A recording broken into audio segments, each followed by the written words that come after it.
Welcome to Moments with Marianne. I'm so delighted we're spending this time here today. We have a very inspiring show coming right up with special guest Jon Steinman, and he's here today to share with us his new book, The Grocery Story: The Promise of Food Co-ops in the Age of Grocery Giants.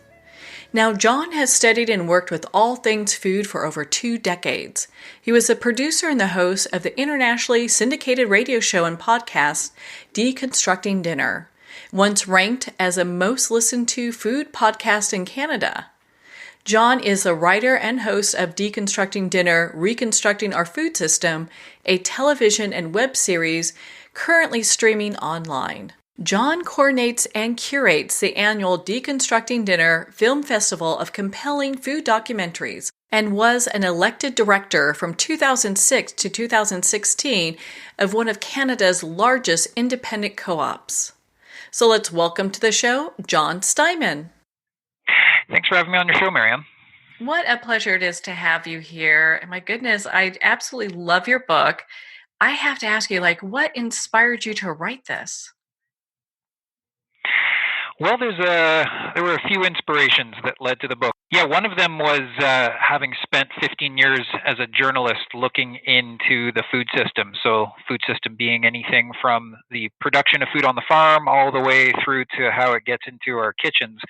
I spent about 10 years with radio, with television, looking at really all the companies and processes that get that food into our kitchens. And I came to this place of realizing that there was a gap within really that conversation around good food, and the gap was the grocery store, where most of us are actually purchasing that food. And so I looked to see what had been written about it, what kind of media had come out on the grocery store and its impact on the entirety of the food system, and nothing had been written in North America that really looked at the impact of grocery stores on the people producing food, on our communities, on local economies. And so I really launched into the book process with that in mind, with trying to fill that gap as well as provide an alternative rather than just look at what's wrong with the grocery store sector. Well, I'm so glad that you dive into that, because for a lot of people, it can be a little confusing if they don't have the background and experience that you do. I think with, you even talk about things like, just to start off with, like food co-ops, and a lot of people aren't really familiar with those. No, well, there aren't that many, really. At this point, consumer-owned grocery stores, food co-ops, they are not very prevalent. They've been around for a long time, that's for sure. But right now, there are about 230 food co-ops, and they have among them about 300 locations. And so unless you live near one, it's not something that is generally part of, common comprehension of not only what a grocery store co-op is, but even what a cooperative is altogether. So, this is part of what I wanted to write about, was what makes a cooperatively owned grocery store different, because generally when you walk into a co-op, it might feel like any other grocery store. Certainly the products on the shelves aren't so dissimilar to what you'd find at any other natural food store or grocery store. But there's a whole lot more going on behind the scenes that really is quite revolutionary, actually, to the more dominant model of the grocery store. What are some of the major difference between the giant grocery chains that we see and food co-ops? Well, I think a big one is ownership. And for anybody that gets a chance to see my tour van, I'm on tour for 6 months across the U.S. And if anyone gets a chance to see the van, on the very back of the van, there's a question. And the question is, who owns your grocery store? And I think at the core of the differences between a cooperative food store and any other grocery store is who owns the store. So at a food co-op, the owners are the people who are shopping at the store, which doesn't make the store exclusive to those people. Almost all the food co-ops across the country are open to anybody to walk into the store and shop at. But when we look at the ownership of the other grocers, often what we'll find is from a privately owned store owned by one individual or a family, all the way up to large corporations that might be regionally based, national, or even international. And so that's one of the big differences, is by keeping the cooperative owned by the members, it means that the grocery store that's cooperatively owned remains rooted in the community it's operating. It means that the people who are making the biggest decisions around the future of that store are people that live in the community. They're people that understand the community. Often they're people that are engaged with other organizations in that community.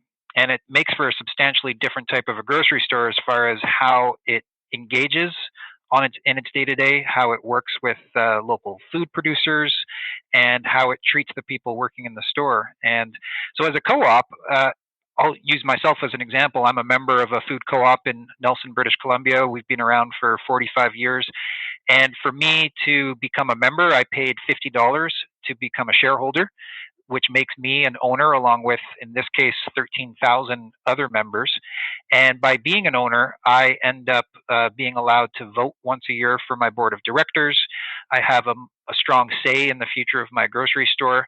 And another unique characteristic to food co-ops is that the profits that the grocery store is making year in, year out end up getting circulated back into the business, and anything that's in excess is often returned back to the members. So rather than at a large grocery store, those profits ending up in the headquarters of uh, a multinational, probably in some far off distant headquarters, distant city, distant country, those profits actually remain within the community and get circulated back into the pockets of members. So I might receive a check anywhere from $7 to $40. It all depends how much I purchase throughout the year. What happens there? Well, that sounds so encouraging. I think when people look at this and this model, it just makes sense, and it really empowers the communities. I think that's a big part of it is really taking a bit of ownership or control or stewardship, however you want to call it, of the food system. And while, as eaters, we don't have the capacity to really become that steward of everything within the food system, it seems like one of the best places to begin that is where we're interfacing with food on a daily or maybe every 2-3 day basis at the grocery store. And so it's incredibly empowering for me when someone asks me, "Hey, who owns the grocery store you shop at?" For me to be able to respond, "Well, I do," along with 13,000 other people. And it's what seems to be the driving force for many people who are shopping at food co-ops. I've now been on the road here for a month, visiting up until now over 30 co-ops, and most of the conversations I'm having, this is what people are saying is how better it feels to know that the grocery store they're shopping at is something that is their own. It's something that, when speaking of the co-op, we don't have to refer to it as they. We don't have to use any language of separation. We can actually refer to it as a we. So one of the examples I use is when walking into a co-op, it's not quite accurate to say, "Hey, do you guys have any apples from that orchard down the road?" It's much more accurate to say, "Hey, do we have any apples from that orchard down the road?" And it creates for a very different reality, a very different experience shopping at a grocery store. In your book, you talk about, some of the power that big corporation chains have in regards to just what we purchase. I'd love for you to expand on that a little bit for our listeners. Yeah, well, I think one of the illusions of the grocery store experience that is the dominant grocery stores is that we are presented with this abundance of choice. And no doubt when we walk into these grocery stores, it appears like that. It appears like there is this abundance of choice because of how much product is on the shelves. But behind the scenes, there are quite a few practices that many eaters are unaware of. And one that I write about in my book are slotting fees.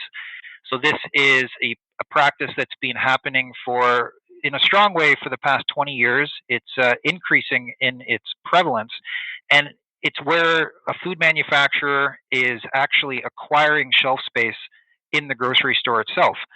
So it's not what we would imagine, where a grocery store says, "We like this product, we're going to put it on the shelf, and here's where we're going to put it." Instead, what's happening, not across the entire store, but in much of the store, particularly the center aisles, they're looking to whichever manufacturers have the most money to be able to acquire access to those shelves. And as you can imagine, the shelves that are at eye level are the ones that are the most lucrative. Certainly, any of the space and shelf space near the checkouts are also quite lucrative. So when we think that we're walking into a grocery store and having an abundance of choice, it's not really choice we have, it's really whatever the the grocery store is presenting to us based on what prices they received from the manufacturers. So grocery stores are no longer just in the business of selling food as a way to bring in revenues. In fact, they're selling shelf space as well. And so this really is this. It challenges this idea that we can vote with our dollar, and I think there's a lot of empowerment in believing that we can. And I think to a very large extent, we still can influence the food system and can influence our communities based on what we purchase. But it's not entirely true when some of what we're purchasing isn't really a choice. It's really just whatever is being presented to us. You talk about marketing. I mean, that's kind of really what it is. It's they're buying the shelf space and the marketing that's done for them. It has people kind of pausing and taking a look at what they're really putting in their cart. I think so. And I think another part that really comes out of that practice is the challenge for some of the smaller, whether it's a local based business or a medium sized regional business. It makes it a lot more challenging for those businesses to get that food into the grocery stores we're shopping at.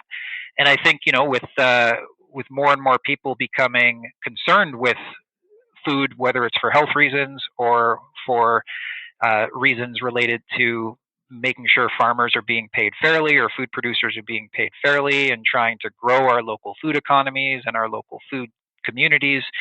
It's important, I think, for eaters to be aware that this has become a real challenge to access the shelves of the big supermarkets because of this practice of slotting fees, among many other practices that have really created these barriers to entry. And so, the food cooperative does not practice that, does not implement what are called slotting fees, these fees I'm speaking of. No co-ops are doing that at all. It's not to say that co-ops may never, but certainly from all the co-ops I know, co-ops are in the business of trying to support local food producers. And so I don't think we'll ever see that in co-ops. And so the grocery store shelves really are open and available to any producer that is creating an innovative, great product and something that often is, I think, healthier and returns more money into our local communities. And, once again, I think this cooperative model, because of how different it is to the dominant chain, is quite a revolutionary model, and yet one that's been around for well over 100 years. Yeah, I'm so grateful for your book because you don't really hear about it too often. And when I went to your website, you can actually look up where the co-op there's a co-op directory there, like where there's one near me. And there seems to be, co-ops kind of pretty close, I think, to most people.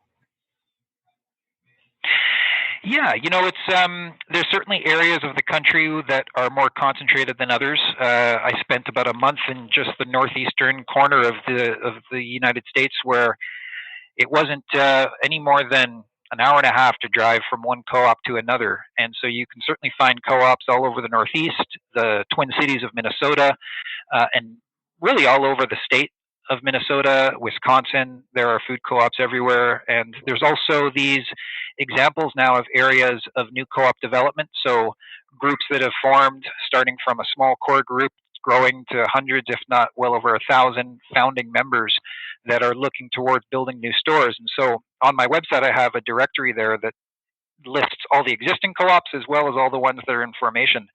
And so areas like Chicago, in and around Chicago, there's quite a high concentration of startups. California, there's quite a few. And right now I'm tracking about 100 startups that are in some stage of development, whether just forming or getting close to breaking ground on a new store. So it's I think it's a new wave of co-op development, one that we haven't seen really since the 1970s, when many of the most established co-ops today formed. And so we're seeing, I think, a new wave that's particularly emerged out of the interest in local food, the interest in good food, healthier food.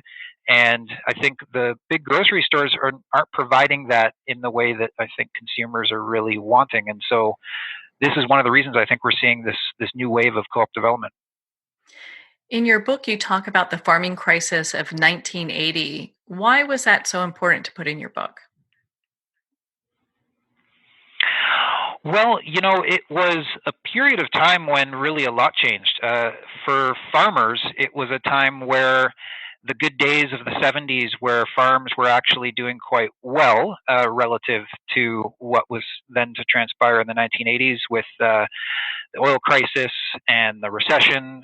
What started then was this uh, downfall of farm income, and farmers were finding themselves in the most difficult place they had ever been. And it was at that time when the Farm Aid organization, for example, emerged and began supporting farmers who were struggling, who had many of these farmers had actually found themselves in severe mental health crises.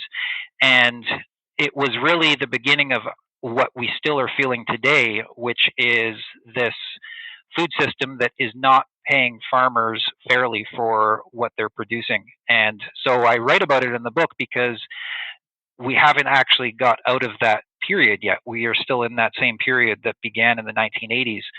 And farmers today are in a position where, at least among small farms, which is any farm that's selling between $10,000 and $350,000 a year, which is really the bulk of farms in the country, 75% of those farms are relying on some form of off-farm income to sustain what they're doing, which isn't really a very true economy when the farmers, in fact, are subsidizing the food system by working other jobs. And so, yeah, I write about it in the book because we are still in that place, and yet we still have an opportunity now to change that, to take the ideas of fair trade, which I think have become more and more mainstream. These ideas of supporting farmers on the other side of the planet, which we still have work to do, but we can also bring those ideas into our communities and into right here domestically, so that we can be aware of the crisis that still is happening. And food co-ops are in this place where it's not really a matter of, hey, what can we pressure the farmer to sell our food, or what can we pressure that farmer to sell the food at what price, which is the practice of the dominant grocers. What food co-ops are doing is really saying, what do you need to sustain what you're doing, and here's what we're going to charge. And so this is one of the reasons why when we walk into a food co-op, it might seem like some products are more expensive than others, and certainly that's the case with local foods, because many of these food co-ops are really trying to transmit the fair price onto the price of the food on the shelf. Well, and then it all trickles down where it's also, you know, supporting that farm, supporting the local, farming community. And I think more people, like you were saying, are so interested in doing that now more than ever. I think so. And one of the other pieces I think that is becoming important is the idea of circulating our dollars wherever we're spending them in our community, because that ends up impacting all of us. And so one of the examples I use in the book is with a sauerkraut producer where I live in Nelson, British Columbia. And I use her as an example of how a food dollar spent on a local product can then circulate through the community. So I asked her, where do you spend your money in Nelson? And she listed off everywhere she goes, all the businesses that she walks into. And so anywhere from the local dentist or one of the dentists in the community, to our nonprofit movie theater, to the local ski hill, to the local brew pub, to the company that's printing her labels for her sauerkraut. These are all places where that food dollar then goes and circulates through. And when we start to think of our food dollar in that way, I think we can start to see just how impactful that is to everyone in our communities, and likely including ourselves, because these might be businesses and people that we are also going and supporting. These might be places where we are either working or people we know are working at.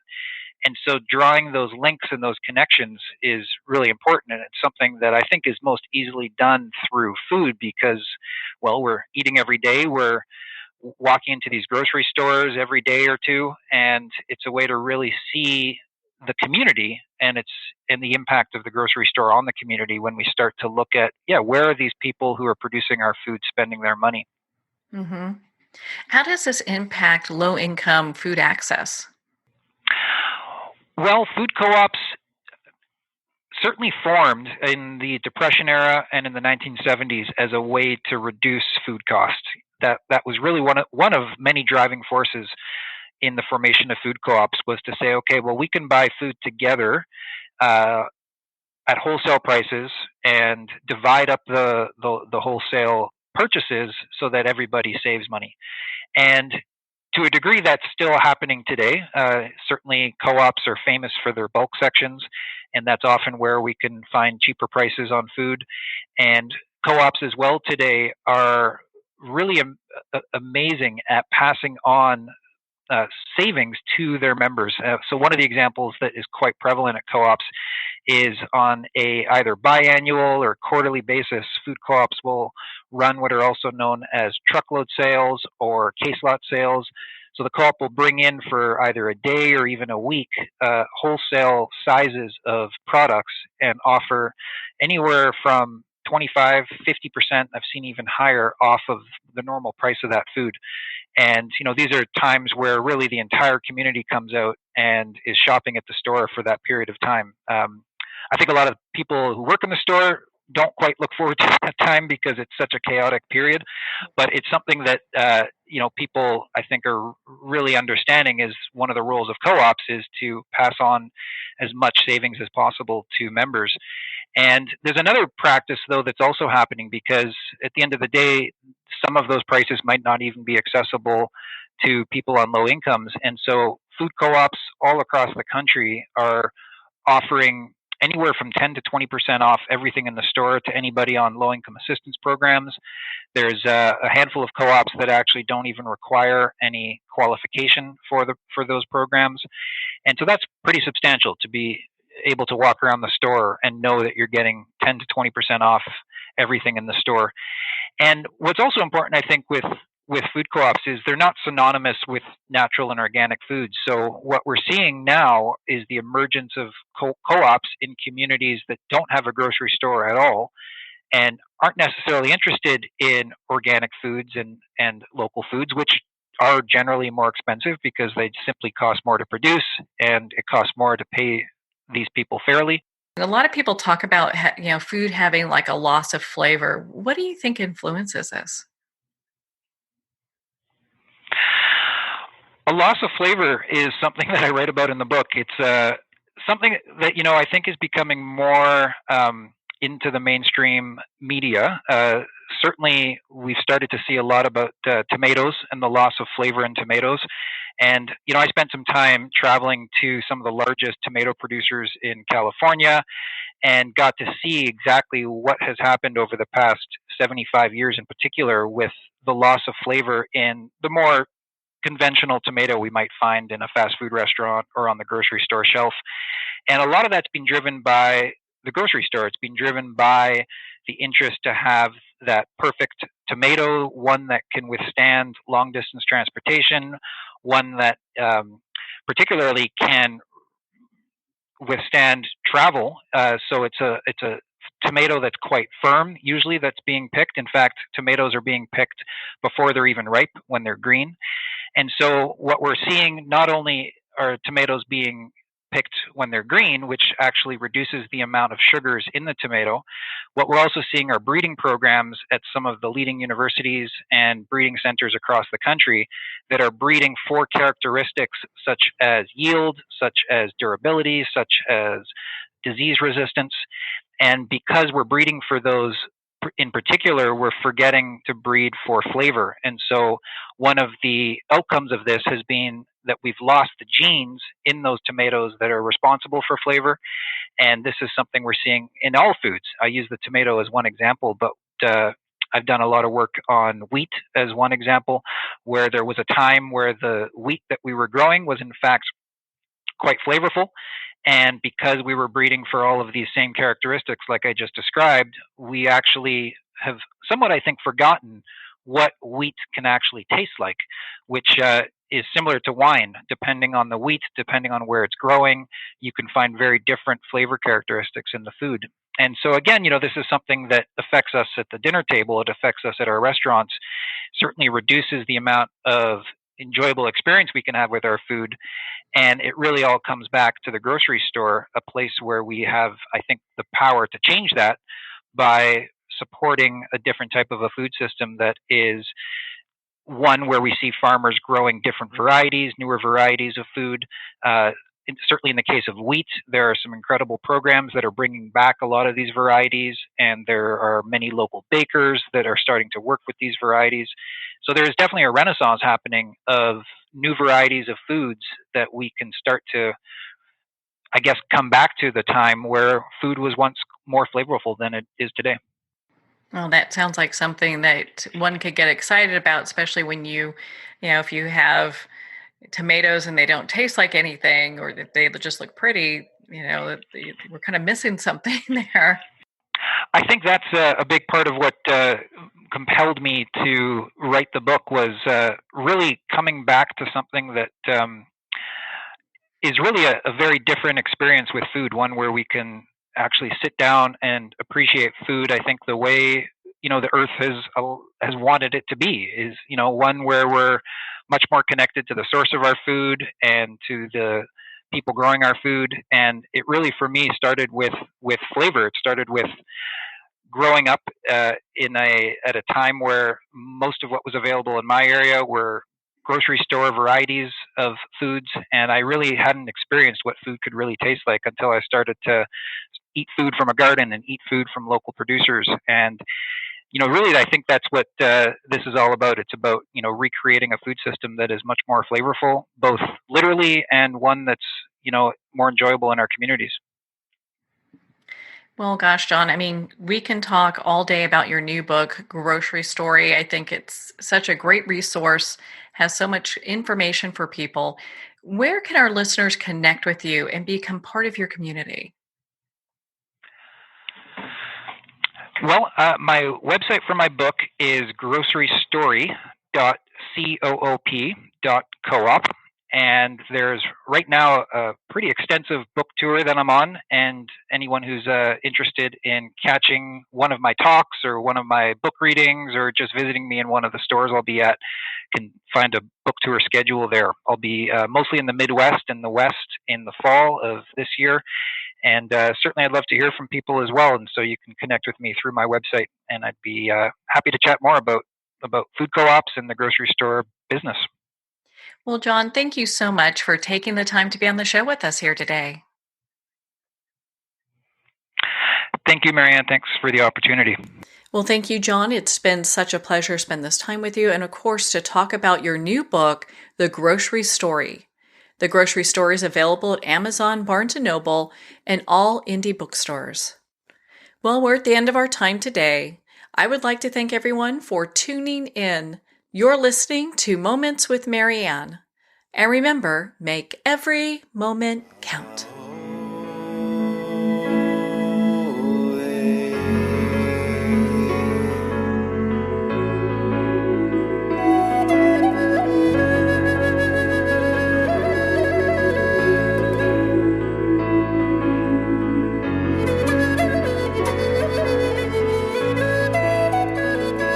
In a single moment, your life can change. Moments with Marianne is a transformative hour that covers an endless array of topics with the best of the best. Her guests are leaders in their fields, ranging from inspirational authors, top industry leaders, and business and spiritual entrepreneurs. Each guest is gifted and a true visionary, a recognized leader in her own work, and while teaching others to develop, refocus, and grow, Marianne will bring the best guest and sometimes a special surprise. Don't miss this. You never know just which moment will change your life forever. Moments with Marianne airs every Sunday, Monday, Thursday, and Friday at 8 p.m. Eastern and 5 p.m. Pacific Time. Make sure to tune in and visit momentswithmarianne.com for more information.